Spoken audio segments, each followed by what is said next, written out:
உண்மையிலேயே இயேசுவை நேசிக்கக்கூடியவர்களாக இருப்பீர்களே. துன்பம் வந்த பிறகு ஏன் டாட்டா காட்டிட்டு ஓடுறீங்க? கவலை வரும்போது ஏன் டாட்டா காட்டி ஓடுறீங்க?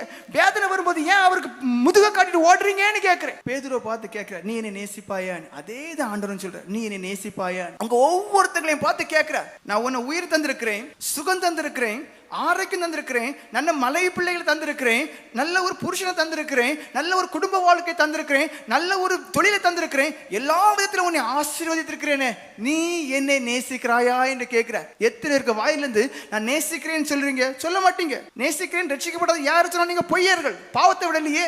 நேசிக்கிறேன்னு சொல்லி பின்மாற்ற நிலையில் காணப்பட யாரு சொன்னாலும் நீங்க பொய்யர்கள். நேசிக்கிறேன்னு சொல்லிட்டு துன்பத் மேலையில பின்வாங்கி போகக்கூடிய எல்லாருமே பொய்யர்கள். தேவன் ஒவ்வொருவரையும் சிநேகிக்கிறார். அவர் சிநேகத்தை எதிர்பார்க்க. நீ என்னை சிநேகிக்கிறாயா என்று கேட்கிறார். இந்த கேள்விக்கு என்ன பதில் சொல்ல போறீங்க? நான் சிநேகிக்கிறேன் ஆண்டவரே நீங்க சொல்லிடுறீங்கனால் பாவம் இனிமேல் செய்யக்கூடாது, ரட்சிக்கப்பட்டிருக்கணும். உங்க சிநேகிக்கிறேன் ஆண்டவரே என்று சொன்னால் ரட்சிக்கப்பட்டவங்க மரண பரியந்தம் உண்மையா இருந்து துன்பத்திலும் நெருக்கத்திலும் உபத்திரவத்திலும் அவரை பின் செல்லக்கூடியவங்களா இருக்கணும். உங்க நிலைமை உங்க ஜீவன் எப்படி இருக்கு உங்களை நீங்களே கேளுங்க.